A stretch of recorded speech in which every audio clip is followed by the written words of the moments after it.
Hello everyone, welcome to WiFi study changing the way of learning. आप सभी लोगों का स्वागत है आज की इस क्लास में। जैसा कि आप सभी लोगों को मालूम है, हम लोग कर क्या रहे हैं, मेंस मेनिया कर रहे हैं। और मेंस को लेकर किसी भी तरीके की कोई दिक्कत ना रह जाए, इसी बात को ध्यान में रखते हुए हर एक टॉपिक का डिस्कशन यहाँ पे हो रहा है। और आज फिर से एक नया टॉपिक और यूनिक टॉपिक आपके सामने होगा। ऑर्डर एंड रैंकिंग का एक पार्ट हम लोगों ने कर रखा है और आज वाले सेशन में आपको ऑर्डर से रिलेटेड क्वेश्चंस जो आपके एग्जाम में, मेंस एग्जाम में 2 से 3 क्वेश्चन बन सकते हैं, और रैंकिंग की जो पजल बन सकती है वो कैसी बन सकती है वो उसके बारे में डिस्कशन करेंगे। लेकिन उसके पहले ये मेरा रेफरल कोड है, दैट इज BD10। जब कभी भी आप लोगों के दिमाग में प्लस का सब्सक्रिप्शन लेने का विचार आए तो उसको जरूर याद रखिएगा। इससे फायदा क्या होगा, आपको 10% का ऑफ मिलेगा जो भी प्राइस होगा। सबसे पहली बात कि प्लस को लेकर कई सारे लोगों का डाउट है। कई सारे लोग ये पूछते हैं कि सर मुझे कितने महीने का लेना चाहिए, कौन सा कोर्स परचेज करना चाहिए, तो और क्या बेनिफिट्स इसके हैं उसके बारे में सबसे पहले बात कर लेते हैं। आपको पता है कि प्लस का सब्सक्रिप्शन, प्लस का मतलब ये हुआ प्रीमियम, ठीक है ना। अब यहाँ पे जो प्रोडक्ट मिलेगा प्रीमियम मिलेगा। अब आपको कई सारे बेनिफिट्स के बारे में मैं बात करूंगा। सबसे पहले आपको पता होगा कि आप जब प्लस लेते हैं, नहीं पता है तो सुन लीजिए, प्लस जब आप लेते हैं तो आप केवल प्री की प्रिपरेशन नहीं कर रहे होते हैं, प्री और मेंस दोनों के लिए आपके दरवाजे प्रिपरेशन के खुल जाते हैं। पहला पॉइंट। दूसरा पॉइंट ये आता है कि सर ये बताइए कौन एजुकेटर पढ़ाएगा। अब मैं आपको बता रहा हूं कि मल्टीपल एजुकेटर्स यहां पे आपकी क्लास लेते हैं। नहीं समझे? इसका मतलब ये होता है कि एक, जैसे मैं एक एजुकेटर हुआ, मेरी क्लास चल रही है, एक कोई और एजुकेटर हुआ रीजनिंग की, उसकी भी क्लास चल रही है, एक और कोई एजुकेटर हुआ, उसकी भी क्लास। अब आपके पास चॉइस है किस जिस एजुकेटर की क्लास आप देखना चाहते हैं, आपको उसका एक्सेस मिल जाएगा। यहां पे वो उसका प्री का बैच चल रहा है, प्री भी देख सकते हैं, मेंस चल रहा है, मेंस भी देख सकते हैं। दूसरी बार मल्टीपल टाइम आप देख सकते हैं। जरूरी नहीं है कि एक बार देखा और फिर उसके बाद हो गया, नहीं, आप जितनी बार चाहें उतनी बार देख सकते हैं। एक सिस्टम में आपका जो है वो अलाइन हो जाते हैं, सारे लेक्चर सिस्टमेटिक वे में होते हैं। अगला पॉइंट है, फिर बात आती है कि आपको जो एजुकेटर, जैसे एक एजुकेटर से पढ़ा तो उसकी क्लास में कुछ सीखा, अगले एजुकेटर से भी सेम टॉपिक आप पढ़ सकते हैं, अगले एजुकेटर से भी। अगला जो पॉइंट है, मल्टीपल एग्जाम्स, ठीक है ना। आपको ये नहीं देखना कि ये वाला एग्जाम है तो उसका हमें बैच खरीदना है, ये वाला एग्जाम है तो उसका बैच खरीदना ना। एक बार प्लस लिया, उसी से सारा एक्सेस आपके पास है। अब कल को SBI आ जाए नेक्स्ट ईयर और RBI ग्रेड भी आ जाए तो आपके लिए दोनों के दरवाजे पहले से ही खुले हुए हैं, आप इसकी प्रिपरेशन कर सकते हैं। क्यों? क्योंकि आपने प्लस का बैच ले रखा है और वो भी सिस्टमेटिक वे में कर सकते हैं, ठीक है। ये सारे बेनिफिट्स हैं आपके प्लस के। फिर यहीं पे एक और, मेंस को लेकर आपको अलग कहीं भागना नहीं है। जो एजुकेटर, कई सारे एजुकेटर यहां पढ़ाएंगे, सारे सब्जेक्ट्स जो है इंक्लूड हो जाते हैं। कोई भी नया सब्जेक्ट इंट्रोड्यूस हो रहा है, जैसे प्रीलिम्स में आपका जनरल अवेयरनेस नहीं आता, मेंस में आता है, तो मेंस के लिए GA भी आपको मिल जाएगा। मेंस के लिए सेपरेट बैच कोई एजुकेटर स्टार्ट कर रहे हैं, उसको भी आप एक्सेस ले सकते हैं, उसको भी देख सकते हैं। तो ये रिस्ट्रिक्शन नहीं होता है, कोई बाउंडेशन नहीं होता है, मतलब एक लंबी फील्ड आपके सामने होती है। आपके पास चॉइसेस बहुत सारे होते हैं, जो आपको करना है प्लस में जाने के बाद आप वो उस तरीके से देख सकते हैं, ठीक है। प्लस में कौन से, प्लस शॉर्ट ट्रैक और प्रीमियम शॉर्ट ट्रैक्स होती हैं, वहां पे अलग तरीके से एजुकेशन मिलती है, ठीक है ना। तो इसलिए प्लस लेना जरूरी है। अब बात आती है कि सर आप प्लस बता रहे हैं 3 मंथ का लें, 6 मंथ का लें, 12 मंथ का लें, और या फिर 24 मंथ का लें, ठीक है। तो मैं आपसे बोलूंगा, देखो भाई, सबसे अच्छी डील के बारे में अगर हम बात करें देन दैट इज 24 मंथ। ये इसमें आपका मंथली कॉस्ट बहुत कम पड़ेगा। अब एक तो ये आपके रिक्वायरमेंट के ऊपर है, दूसरा सबसे आइडियल जो है वो 12 महीने का लेने का है, क्योंकि इसमें आपके प्रीलिम्स भी कवर हो जाएंगे, मेंस भी कवर हो जाएगा, इस साल का, अगले साल का, ठीक है ना। नेक्स्ट ईयर मान लीजिए CET आ जाता है, ठीक है, जो कि कंफर्म है। अभी CET आएगा तो CET को लेकर आपको अलग भागना दौड़ना नहीं पड़ेगा कि क्या सिस्टम है, क्या उसका तरीका है, सारी चीजें आपको यहीं पे मिलने लगेंगी। तो इसलिए 12 मंथ का लेना बहुत सही रहेगा। अदरवाइज आप चाहें तो 3 मंथ का भी, 6 मंथ का भी। याद रहे 3 मंथ्स का जो मंथली कॉस्ट है वो ज्यादा आता है, 6 मंथ का मंथली कॉस्ट कंपैरेटिवली 3 मंथ्स के कम आएगा, 12 मंथ का उससे कम पड़ेगा और 24 मंथ का सबसे कम पड़ेगा। अब आपको लेना कैसे, सबसे पहले अनअकैडमी ऐप डाउनलोड करेंगे, अगर आपके मोबाइल पे नहीं है वैसे होगा, लॉगिन कर लेंगे, लॉगिन करने के बाद बैंकिंग सेगमेंट अगर आपका है तो बैंक सेगमेंट में जाएंगे, और बैंक सेगमेंट में जाने के बाद मुझे सर्च करेंगे बसंत त्रिपाठी नाम से, मैं मिल जाऊंगा, मुझे फॉलो कर लीजिएगा। मुझे फॉलो करने वाली बात अलग है, ये क्यों है इसको आगे मैं बताऊंगा जब मैं आपको शेड्यूल दिखाऊंगा, ठीक है ना। फिर उसके बाद आप जाएंगे सब्सक्रिप्शन पे, वहां लिखा रहेगा सब्सक्रिप्शन, ठीक है। तो बैंक सेगमेंट अगर आपने चूज किया तो बैंक का ही सब्सक्रिप्शन आपको दिखाएगा, और उसमें सभी के प्राइसेस यहाँ पे दिखाएंगे, ठीक है ना। 3 मंथ, 6 मंथ, 12 मंथ, 24 मंथ, जिसको आपको सिलेक्ट करना है उस पर क्लिक कर दीजिए, और फिर यहाँ पे एक बॉक्स बनेगा नीचे मिलेगा आपको जिसमें लिखा रहेगा रेफरल कोड। रेफरल कोड में आपको लगाना क्या है, BT10। जैसे ही BT10 लगा के ओके करेंगे आपको दिखाई देगा यहाँ पे जो भी प्राइस लिखा रहेगा उन सभी प्राइसेस में, सभी कोर्सेज के प्राइसेस में 10% का ऑफ हो जाएगा, ठीक है। तो 10% का आपको ऑफ वहां से मिल जाएगा, और फिर फाइनली आप पेमेंट प्रोसीजर पे जा सकते हैं, ठीक है। अब आगे बढ़ते हैं और मेरा शेड्यूल देख लीजिएगा यूट्यूब पे। 6 PM live wifi study bank exam Monday to Friday 9 PM just puzzle पे प्रीमियर होता है Monday to Friday, and 8 PM live IBPS clerk booster, 12 PM live mains mania. ये बहुत इंपॉर्टेंट है मेंस मीनिया, क्योंकि मेंस की preparation में वहां भी करा रहा हूं अनअकैडमी ऐप पे, मैंने कहा था आप मुझे फॉलो कर लीजिएगा, तो उस जगह पे फॉलो कर लेंगे। 8 PM पे IBPS क्लर्क का बूस्टर, और 12 PM पे live mains mania Monday to Friday चलेगा, ठीक है। कुछ और सेशंस वहां पे लगे हुए हैं जो बहुत अच्छे हैं, जैसे इसकी शॉर्ट ट्रिक, इनइक्वालिटी की, सिलॉक्स की शॉर्ट ट्रिक है, और बहुत सारे टॉपिक्स के ब्लड रिलेशन के लिए शॉर्ट ट्रिक्स वहां पे मैंने पढ़ाई है, तो वो भी जाके आप देख सकते हैं, ठीक है ना। मेथड्स वहां पे अलग बताए हैं, अलग शॉर्ट ट्रिक बताई है, यूनिक शॉर्ट ट्रिक्स हैं, तो आप जाके वो भी एक्सेस कर सकते हैं, ओके। अब आते हैं अपने सेशन की तरफ, हाई लेवल रैंकिंग और ऑर्डर से रिलेटेड क्वेश्चंस। रैंकिंग से रिलेटेड जो पजल्स आपके एग्जाम में बन सकती हैं उसमें 2 से 3 क्वेश्चन हो सकते हैं मेंस एग्जाम में, प्रीलिम्स में भी क्वेश्चन बनते हैं इसी के रेंज में 2 से 3 में। ऑर्डर से रिलेटेड 2 क्वेश्चन आपका बन सकता है, 2 से 3 भी हो सकता है ऑर्डर से रिलेटेड, बिकॉज पजल आती है आपके एग्जाम में, हाइट वेट और ये वाले पजल आपने देखे होंगे, या फिर नंबर या फिर रैंकिंग दिया जाता है, उस तरीके की जो पजल होती है वो इसमें इंक्लूड होती है, राइट। अब आगे बढ़ते हैं, सबसे पहला सवाल आपके सामने, हर एक क्वेश्चन के लिए will be getting 20 seconds, 20 second के भीतर आपको क्वेश्चन को पढ़ना है और सॉल्व करना है। अभी पढ़ सकते हैं। In a row of a student, Akhil is 18 from left and Vishal is 13 from right. If Shobit is exactly made of Akhil and Vishal and there are 4 students between Shobit and Akhil, then what could be the minimum total number of a student in that row? उस रो में कुल minimum न्यूनतम संख्या कितनी होगी? Question यहाँ पे लिखा हुआ है, इसके लिए ऑप्शंस रखे गए, 20 सेकंड का टाइमर है, आपको आंसर करना है। कमेंट बॉक्स में आप आंसर बता सकते हैं, इसका खुद ही सॉल्व करेंगे, खुद ही आंसर करेंगे। वेरी गुड, मैं एक्सप्लेन करूंगा अभी।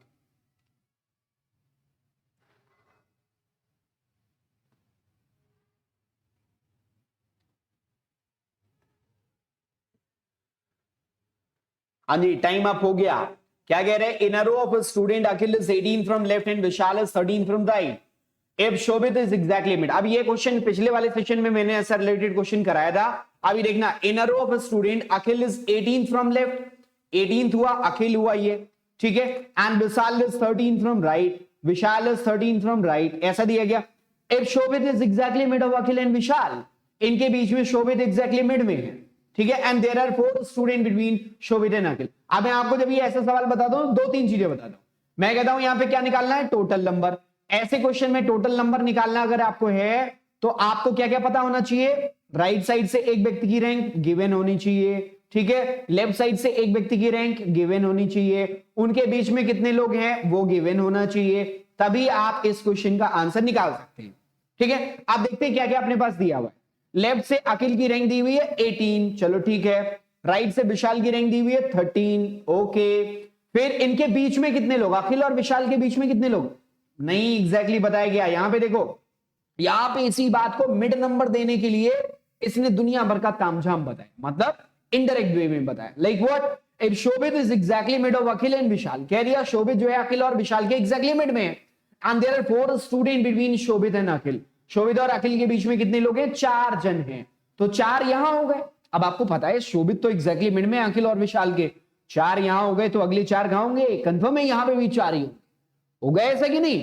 अब इसका मतलब अगर हम अखिल और विशाल के बीच में नंबर्स निकालें ना, मिड नंबर, तो आपको पता चलेगा कि भाई एक तो शोभित, 4 इधर और 4 इधर, 4 4 8 और 1 कितना हुआ 9। तो मिड नंबर यहां पे कितना दिया हुआ भाई 9 दिया हुआ है। राइट साइड वाली रैंक कितनी दी हुई है 13 दिया हुआ है और लेफ्ट साइड वाली रैंक कितनी दी हुई है 18 दी हुई है। अब बात आती है ये तो सर सीधे निकल आई, अब ये बताइए कैसे निकलेगा। पिछले वाले सेशन में मैंने बताया था इसका शॉर्ट ट्रिक, ठीक है ना। अब कुछ नहीं करना, हमेशा ध्यान रखना ऐसे क्वेश्चन में दो दो आंसर आते हैं। अगर आपसे पूछे what could be the total number तो आप बोलेंगे सर दो आंसर आएगा इसका, एक मैक्सिमम टोटल और एक मिनिमम टोटल। मिनिमम टोटल मतलब होता है ओवरलैप केस, पिछली क्लास में बताया था, नहीं देखा तो देख लेना। मिनिमम टोटल मतलब ओवरलैप केस, मैक्सिमम टोटल मतलब सिंपल केस। सिंपल केस में क्या होता है राइट से कोई इतना विशाल हुआ, लेफ्ट से अकेले यहां पे 18 हुआ, इनके बीच में 9 लोग हैं और बस सबको जोड़ दो, सिंपली आपका आंसर आ जाएगा। तो सिंपल केस में आप क्या करेंगे 13 राइट साइड वाली रैंक प्लस लेफ्ट साइड वाली रैंक 18 और प्लस मिड नंबर जो कि 9 दिया हुआ, इन दोनों को ऐड कर देंगे, हमें आंसर मिल जाएगा। लेकिन आपको तो मिनिमम टोटल निकालना है। मिनिमम टोटल का मतलब होता है रैंक एक दूसरे को ओवरलैप करनी चाहिए, जितना ओवरलैप करेगा उतना टोटल नंबर कम होगा।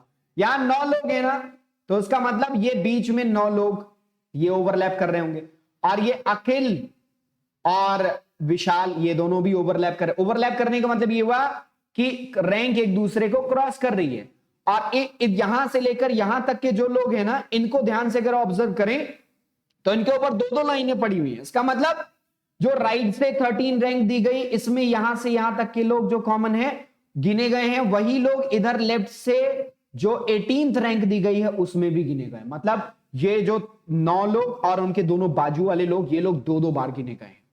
अब इसका क्या मतलब हुआ?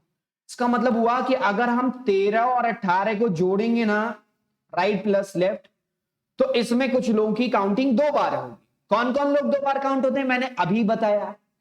मिड वाले लोग 2 बार काउंट होते हैं और उसके दोनों बाजू वाले लोग, दोनों साइड वाले लोग जो है वो 2 बार काउंट होते हैं। यहां साइड में कौन है, एक अखिल है और एक कौन है, विशाल है। ये दोनों लोग 2 बार, तो 9 लोग ये और 2 लोग 11। तो इसका मतलब हमने यही फॉर्मूला बताया था कि दोनों रैंक को ऐड कर लो, उसमें से मिड नंबर से 2 ज्यादा माइनस कर दो। मिड नंबर यहां पे 9 है प्लस 2 उनके दोनों बाजू वाले लोग 11, 11 यहां पे हम लोग माइनस कर देंगे और जैसे ही 11 माइनस करेंगे ये भाई साहब दे देगा 20। तो मिनिमम टोटल इस वाले क्वेश्चन के लिए क्या हो जाएगा, option 3 20। Getting my point. Next question आपके सामने आने जा रहा है। इस वाले सवाल के लिए अगेन 20 सेकंड का मैं टाइम दूंगा। बहुत शानदार क्वेश्चन है और मैं देखना चाहता हूं आप में से कितने लोग ऐसे हैं जो इस क्वेश्चन को सॉल्व कर सकते हैं। 20 सेकंड का टाइमर मैं आपके सामने रख रहा हूं, ये रहा। क्या लिखा हुआ है, in a row of a student Aman 17 from left and Suman 29 from right. If there are 16 student between Aman and Suman, ठीक है, what could be the total number of student in that row. इस पंक्ति में कुल लोगों की संख्या कितनी होगी। हाँ, again this is a very simple question, very simple question, साधारण सा सवाल है, डायरेक्टली दिया हुआ है सब कुछ। कह रहे in a row of student Aman is 17th from left and Suman is 29th from right, है ना। अमन लेफ्ट से 17 है और सुमन राइट से कितना है, 29 है, ये सुमन है। इनके बीच में कितने लोग हैं, 16 लोग हैं। अभी बताओ कुल संख्या कितनी होगी। तो आपने तो हमसे ये नहीं पूछा कि मिनिमम टोटल बताना है या मैक्सिमम टोटल बताना है, या आपने कहीं ये नहीं बताया कि रैंक ऐसे दाएं से थोड़ा सा आया, बाएं से थोड़ा सा आया, बीच में कुछ लोग हैं, या ऐसा है कि ये दोनों क्रॉस कर रही रैंक, कुछ तो बताया नहीं आपने। तो दो दो आंसर बन सकते हैं। ये हुआ सिंपल केस। सिंपल केस में क्या करोगे, 16 प्लस 17 प्लस 29, भाई तीनों को ऐड कर दो, तीनों को ऐड कर दो, 17 16 बीच का और 29 ये, सभी को ऐड कर दोगे, you will be getting 62, right. बताओ 62 मिलेगा कि नहीं मिलेगा, मिलेगा ना 62, ठीक है ना। अब ये तो मिल गया 62 सिंपल केस में, इसको कहते हैं मैक्सिमम टोटल जो पॉसिबल है। अब मिनिमम टोटल कैसे निकलेगा, मैंने कहा था ओवरलैप, 17 राइट लेफ्ट साइड से, 29 राइट साइड से, दोनों जोड़ लो।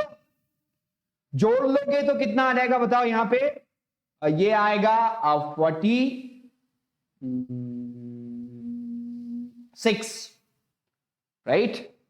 कितना आएगा, 46 ही आएगा ना, हाँ 46 आ।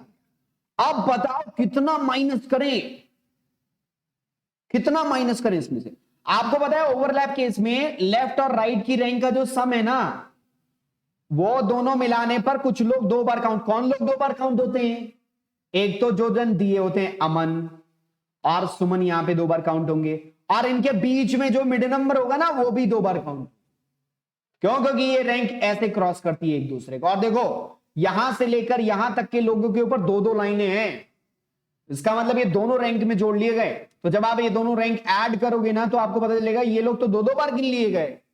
अभी 46 में कुछ लोग 2 बार हैं, जितने लोग 2 बार गिने गए उनको हटा दो, वो तो एक ही बार गिने जाएंगे, एग्जिस्ट तो एक ही बार करेंगे। तो मिड नंबर कितना है? 16, इससे 2 बढ़ाएंगे 16 + 2 दैट विल बी व्हाट? 18। तो यहां से 18 माइनस कर देंगे, हमें मिलेगा कितना? 28। इसको कहते हैं मिनिमम टोटल। तो मिनिमम टोटल यहां पे क्या आ जाएगा? 28 आ जाएगा। अब आंसर क्या होना चाहिए? या तो भैया हमको पता तो है नहीं, मिनिमम आपने ना पूछा ना मैक्सिमम पूछा, आपने सिंपली टोटल नंबर पूछा, तो हम बोलेंगे 2-2 आंसर बनेगा, या तो 28 या फिर 62 आंसर, ईदर फर्स्ट और फोर्थ। फिफ्थ ऑप्शन को हम आंसर के रूप में क्लिक करेंगे। बोलो सही है। तो सिंपल केस में सबको ऐड करना है, ओवरलैप केस में दोनों रैंक को ऐड करके मिड नंबर से 2 ज्यादा उसमें से घटा देना, यही काम करना है। अगला सवाल आपके सामने, ये वाला क्वेश्चन देखना ध्यान से। In a row of student Akhil is 12th from left and Vishal is 23rd from right. If Shobit is exactly made of Akhil and Vishal and there are 5 students between them, between Shobit and Akhil, मस्त सा सवाल है ना? क्यों? क्योंकि ये वाला जो सवाल है ना, ये सवाल वो सवाल है जो मैं आपको बता दे रहा हूं, state bank of India 2014, SBI 2014, ठीक है, 14 में मेंस एग्जाम में डीएस में पूछा गया इससे रिलेटेड क्वेश्चन। अब मैं आपको बता दे रहा हूं, ये अगर आपका ये टाइप का क्वेश्चन ना रैंकिंग से रिलेटेड नॉर्मली नहीं आया तो डीएस में आपको मिल जाएगा। डीएस के 5 क्वेश्चन आपके मेंस एग्जाम में मिलते हैं, ठीक है ना?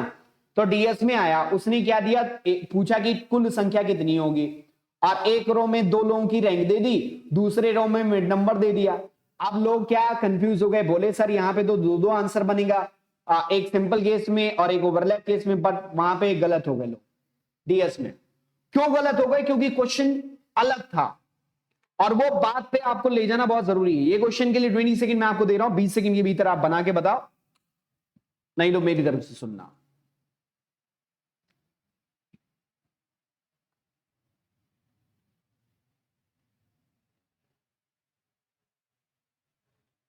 What it is given in a row of a student, Akhil is 12th from left and Vishal is 23rd from right.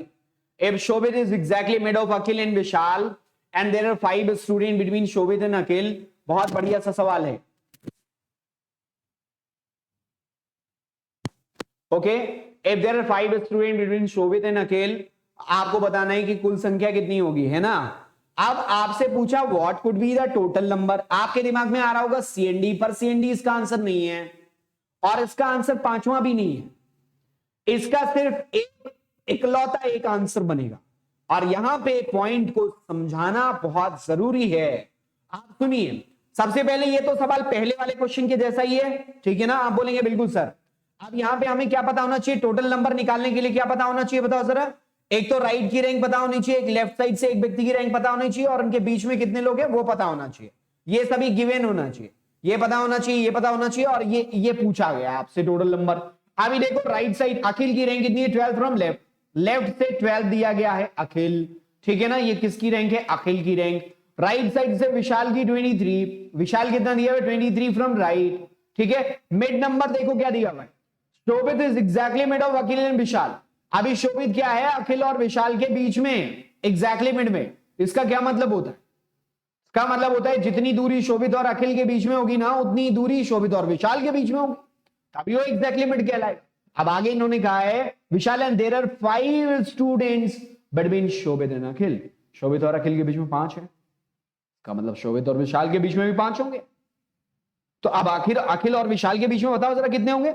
5 ये 10 और एक शोभित को 11 लोग होंगे। बोलो हाँ, होंगे ना? तो यहां मिड नंबर कितना दिया हुआ? That is 11। अब जरा हम लोग सॉल्व करते हैं, अपना वाला जो तरीका है उसी पे चलते हैं। सिंपल केस में मैक्स टोटल आपका आएगा, मैक्स टोटल जरा निकालने की कोशिश करते हैं। हमने कहा था मैक्स टोटल में राइट की रैंक प्लस लेफ्ट की रैंक और उसमें मिड नंबर को ऐड कर दीजिए, सिंपल। तो राइट की रैंक कितनी है, दैट इज 23, लेफ्ट की रैंक कितनी है 12, और उसमें मिड नंबर कितना दिया हुआ है, मिला कितना है 11। अब इन सबको ऐड कर दो, कितना आ जाएगा 46 आएगा ना। तो एक तो आपका सिंपल केस में मैक्सिमम टोटल दैट इज 46, बोलो हाँ। अब बात आती है, मैंने कहा था ना तो सीएनडी इसका आंसर होगा ना फिर ये होगा। अब आप सोच रहे होंगे सर तो क्या ओवरलैप नहीं होगा, मैं बोलूंगा नहीं। क्यों नहीं होगा ये मैं आपको दिखा देता हूं। एक काम करते हैं, ओवरलैप में निकाल ही लेते हैं। ओवरलैप में कैसे निकालते हैं, दोनों रैंक को ऐड करते हैं, राइट प्लस लेफ्ट, और इसमें से मिड नंबर को 2 बढ़ाकर माइनस कर देते हैं, मिड प्लस 2 करके घटा देते हैं। मिड जितना होगा उससे 2 ज्यादा माइनस करना है। तो राइट प्लस लेफ्ट 23 प्लस 12, इसमें से अपने लोगों को माइनस कितना करना है, मिड नंबर 11 है, 11 प्लस 2 इट विल बी 13। तो उसको घटा देंगे। अभी इसको घटाने के बाद आपके पास कितना बचेगा, 22 बचेगा। कितना बचेगा, 22, 22। अब मेरा सवाल सुनो, आप सोच रहे सर आ तो रहा है, मैं बोलूंगा आ रहा है बस, और इससे ज्यादा कुछ भी नहीं है। ओके, तो हो क्या रहा है इस वाले क्वेश्चन में, जरा रैंक चेक कर। 46 लोग हैं, तो बाएं से 12वां रैंक पॉसिबल है। आप बोलेंगे बिल्कुल पॉसिबल है सर। दाएं से 23वां रैंक पॉसिबल है, बिल्कुल पॉसिबल है। अगर 46 लोग हैं, फर्ज करो 22 ही लोग हैं, अगर कुल संख्या 22 है तो लेफ्ट से 12 तो मिलेगा, पर क्या राइट से 23वां मिलेगा, नहीं मिल पाएगा। इसका मतलब ये तो गलत हो गया। अब आप सोच रहे होंगे सर ये फॉर्मूला गलत, ना ना ना ना ना ना ना, फॉर्मूला गलत नहीं है। मोटा पॉइंट एक समझिएगा, ओवरलैप केस होने के लिए 2 रैंक आपके पास होती है। ध्यान से मेरी बात सुनना, 2 रैंक होती है, इन दोनों में एक रैंक बड़ी और एक छोटी हो सकती है। जो स्मॉलर रैंक है, जैसे यहां पे कितनी है 12, स्मॉलर रैंक और मिड नंबर, उसमें से मिड नंबर को घटाने पर -11। अगर ये जो है बड़ा या बराबर आ रहा है 2 से ज्यादा या 2 कम से कम डिफरेंस आ रहा है, तब तो सिंपल केस भी जाएगा और ओवरलैप केस भी जाएगा। लेकिन अगर डिफरेंस 2 से कम हुआ तो सिर्फ सिंपल केस होगा, ओवरलैप वहां पॉसिबल नहीं होगा। ये कान खोल के अपने जहन में बात को अंदर कर लो, ठीक है। अब यहां 12 लिखा हुआ है और मिड नंबर कितने हैं, that is 11। What is the difference, 12 और 11 का डिफरेंस 1 का है, 2 से कम का डिफरेंस, का मतलब यहां ओवरलैप पॉसिबल नहीं, सिर्फ सिंपल पॉसिबल। एक ही आंसर आएगा एसबीआई वाले क्वेश्चन में, इसीलिए लोगों ने गलत किया था डीएस वाले सवाल। अगला सवाल आपके सामने रख रहा हूं, और ये मैं यकीन मानिए बहुत ही शानदार क्वेश्चन है। अगर जितनी बातें अभी तक मैंने समझाने की कोशिश करी हैं, अगर वो सारी की सारी आपको समझ में आई तो I'm pretty sure कि ये वाला क्वेश्चन आप कर ले जाओगे, ठीक है ना। और नहीं तो मैं आपको बताने के लिए हूं ही, 20 सेकंड का मैं टाइमर देता हूं, 20 सेकंड के भीतर आपको इस क्वेश्चन को अटेम्प्ट करना है। As the question, in a row of a student is 19 from right and B is 14 from left, if C is exactly made of both of them, C उनके बिल्कुल मिड में है, what should be the minimum total number of a student in that row। अब आप सोच रहे होंगे इस वाले सवाल में सर ए की रैंक राइट से 19 दी गई, बी की लेफ्ट से 14 दी गई, सी उनके एग्जैक्टली मिड में बोल दिया गया, मिड का नंबर तो बताया नहीं इन्होंने। तब अब जब मिड का नंबर नहीं बताया गया तो अब आपके दिमाग में सवाल गूंज रहा हो, मैं आपको बताता हूं। देखो, मिड नंबर नहीं बताया लेकिन यहां पे एग्जैक्टली मिड बताया, ठीक है। और यहां पे सवाल क्या पूछा है, मिनिमम टोटल, राइट। अब एक छोटा सा एग्जांपल लेते, 1 2 3 4 और 5 जन हैं। अब मान लो राइट से 4th और लेफ्ट से 4th बोला जाए, और बोला जाए उनके बीच में एक लोग हैं। ए जो है वो राइट से 4th है और बी लेफ्ट से 4th है, ठीक है। ये राइट से और ये लेफ्ट से, और उनके बीच में एक व्यक्ति है, मिड नंबर 1 है। बताओ टोटल नंबर क्या होगा। तो आप बोलते हैं सर एक तो हो सकता है कि जितना ज्यादा ये ऐसे करे, है ना।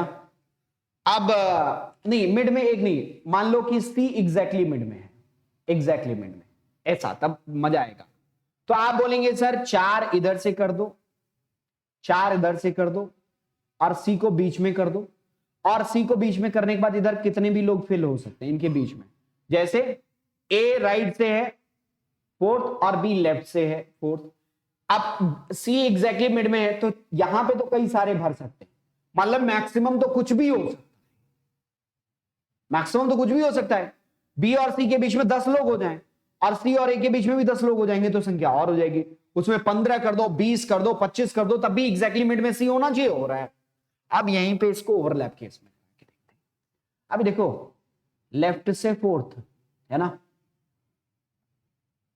और राइट से फोर्थ, इनके एग्जैक्टली मिड में कौन आएगा? जितना ज्यादा ओवरलैप कराओगे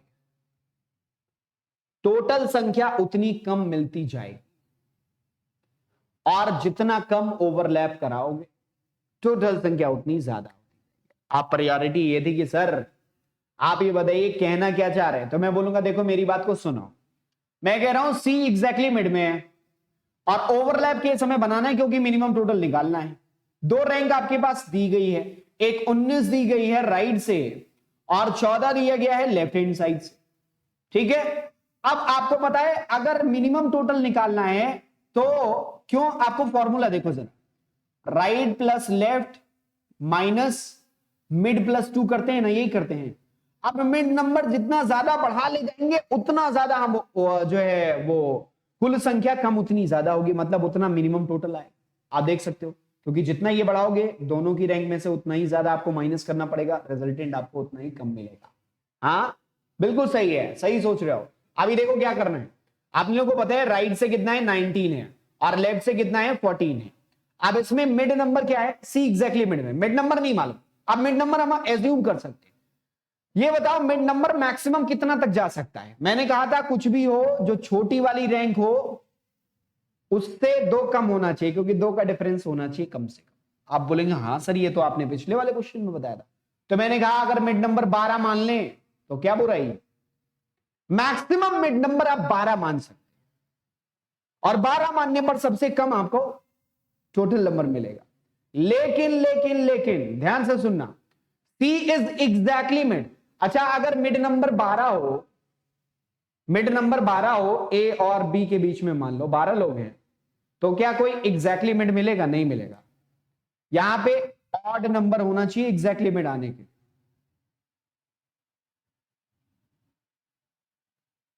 राइट।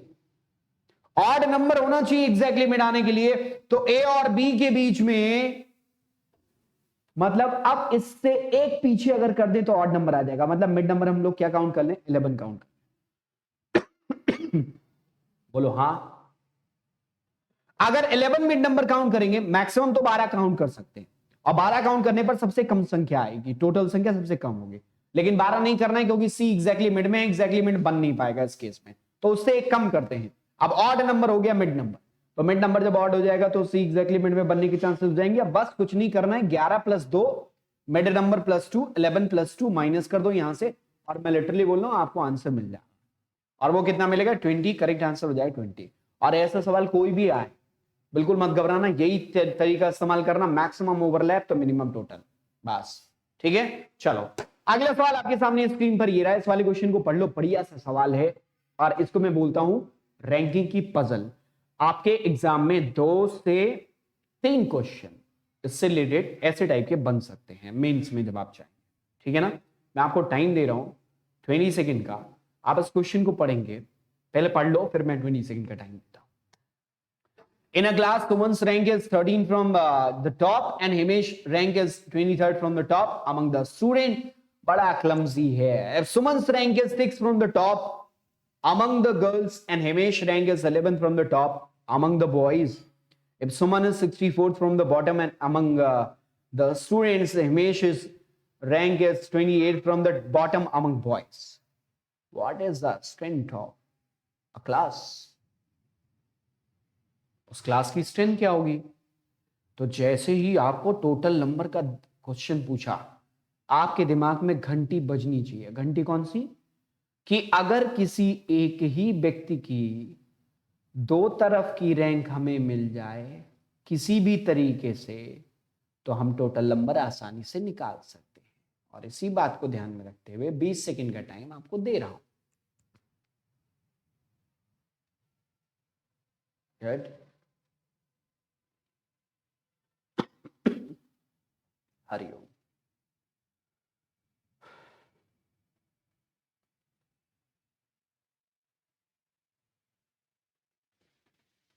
डन। अब क्या कह रहे हैं? In a class Suman's rank is 13 from the top and Himesh rank is 23rd from the top among the student. अभी देखो कैसा है सवाल। सुमन ऊपर से 13वीं, हिमेश ऊपर से 23वां। ठीक है, ऐसा आगे बढ़ो। If Suman's rank is 6th from the top among girls only and Himesh rank is 11th from the top among boys only. चलो छोड़ो अभी। If Suman is 64th from the bottom, हो मिल गया। एक तो सुमन की रैंक टॉप से 13 दी गई थी। ये 13 लड़का और लड़की सबकी जनरल रैंक है, सुमन की जनरल रैंक है। और बॉटम से सुमन की जनरल रैंक दी गई है 64th फ्रॉम द बॉटम। अब सुमन बॉटम से कितनी हो गई? 64th हो गई। अभी बताओ, सुमन बॉटम से 64 मतलब उसके नीचे कितने लोग? 63। ठीक है, सुमन ऊपर से 13वां, इसका मतलब उसके ऊपर कितने? 12 लोग। सभी को कर दीजिए आप ऐड, कितना मिल जाएगा? 76। राइट आंसर क्या हो जाएगा? ऑप्शन आपका 76। अदरवाइज दूसरा तरीका है कि आप दोनों रैंक को ऐड कर दीजिए, 13 प्लस 64, दोनों को ऐड करेंगे, विल बी गेटिंग 77। इस 77 में आपको पता है 13 वाली रैंक में भी सुमन काउंट है, 64 वाले में भी सुमन जोड़ी गई है। तो जब दोनों ऐड करेंगे तो सुमन दो बार जोड़ ली गई है, जबकि सुमन रहेगी एक बार, तो एक एक्स्ट्रा है, एक माइनस कर देते हैं, यहां से 76 आपको आंसर मिल जाता है। ठीक है, अगला सवाल इसी से रिलेटेड। अब कॉम्प्लेक्सिटी इस क्वेश्चन की बढ़ जाएगी। How many girls are sitting between Himesh and Suman? बढ़िया सा सवाल है। मैं उम्मीद करता हूं आपसे कि आप इसका आंसर कर ले जाएंगे। और देख लीजिए क्वेश्चन को, फिर मैं आपको टाइम देता हूं 20 सेकंड का। चलो भाई,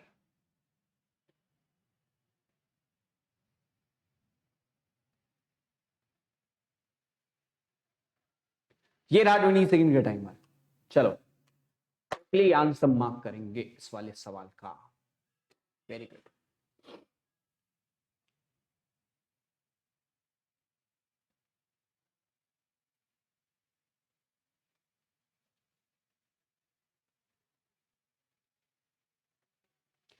time up. In a class, Suman's rank is 13 from the top and Himesh rank is 23rd from the bottom. From the top. Okay. देखो, सुमन ऊपर से कितने नंबर पे? 13वां। हिमेश कितने नंबर पे? 23वां। अब जरा मुझे एक सवाल का जवाब दीजिए, इनके बीच में कितने लोग होंगे? कोई बताएगा?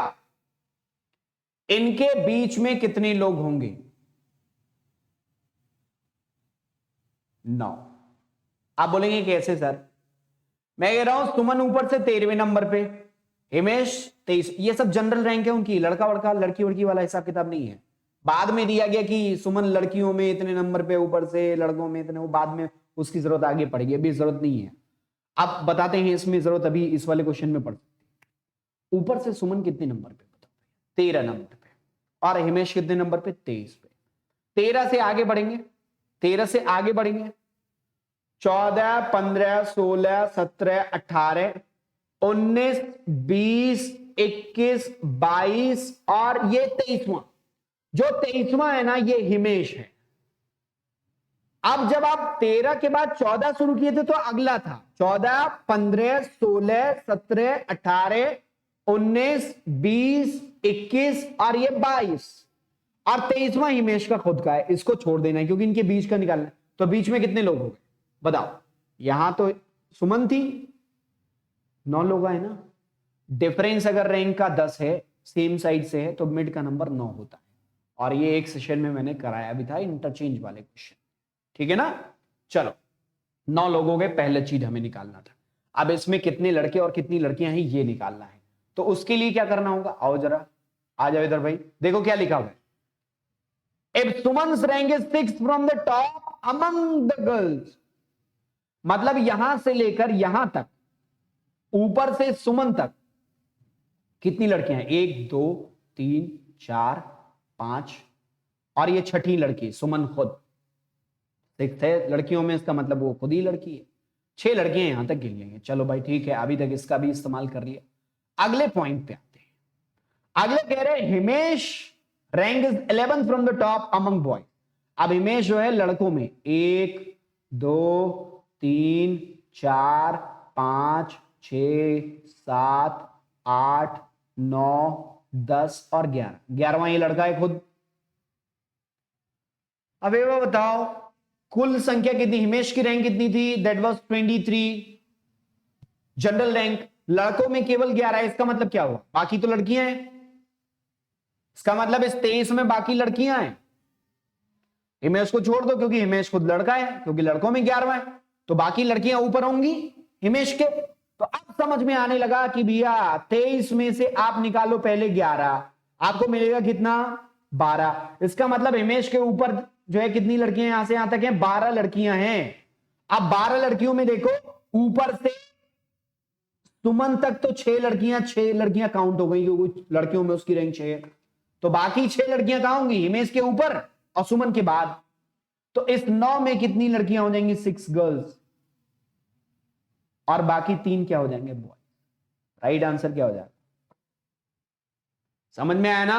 अगला सवाल देखो इसी से रिलेटेड है, और नेक्स्ट क्वेश्चन का आंसर आप करेंगे। चलो भाई ओके, टाइम दे रहा, हाउ मेनी बॉयज अब सुमन, ये तो बहुत सिंपल सा है, इसका आंसर आप लोग कर लीजिए, ठीक है ना। टाइम दे रहा हूं 20 सेकेंड का, ये रहा, हाउ मेनी बॉयज अब सुमन, बस इसमें तो 2 ही रैंक का इस्तेमाल करना है, आपको सब कुछ मिल जाएगा।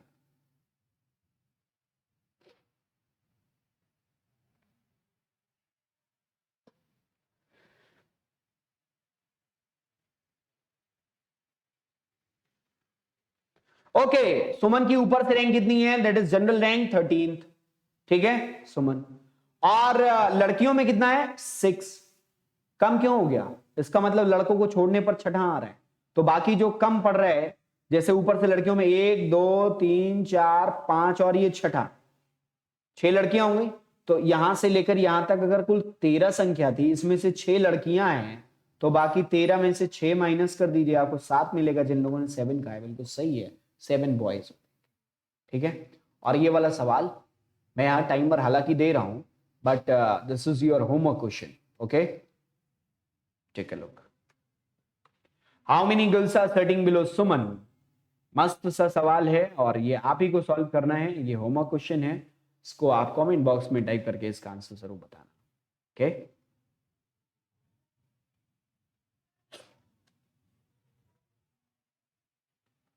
Okay, time up, time up, right. अब समय तो समाप्त हो गया इस वाले क्वेश्चन के लिए, इसका आंसर आपको करना है। अब आते हैं हम लोग ऑर्डर से रिलेटेड पजल पे, और ये बहुत इंपॉर्टेंट हो जाता है जब आपका एग्जाम आता है, ठीक है ना। मेंस एग्जाम में, प्रीलिम्स में इनफैक्ट इससे रिलेटेड क्वेश्चन पूछते हैं, मेंस में बस लेवल अप हो जाता है। जैसे ये वाला क्वेश्चन थोड़ा सा लेवल बढ़ा के हमने दिया है, इसमें दो दो चीजें कंपैरिजन में हैं, वो चीजें आपको ध्यान में रखनी पड़ेंगी। सबसे पहले तो क्वेश्चन को पढ़िए, 1 मिनट का आपके पास टाइम है, और 1 मिनट के भीतर आपको बनाना रहेगा। मैं टाइमर स्टार्ट कर रहा हूं, 1 मिनट में आप बनाएंगे, फिर उसके बाद मैं सोल्यूशन दूंगा। चलिए स्टार्ट हो गया। Amit is taller and older than Tanu but shorter and younger than Shruti. दो दो चीजें हैं, लंबाई भी और एज भी। Bharat is taller than Chandar, who is not as tall as Tanu. The oldest is the shortest, the youngest would be the fourth. If the children stood in a line according to their height, one started counting from the tallest. Okay, that's good question.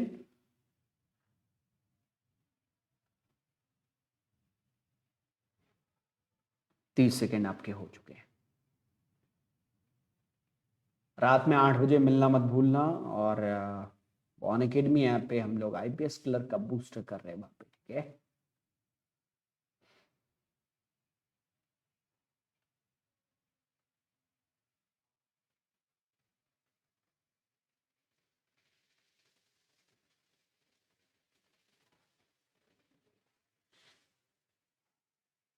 1 minute का time भाई खत्म। अब मैं इस question के लिए 20 second देता हूं, आप लोग 20 सेकंड में इस वाले क्वेश्चन का आंसर करेंगे।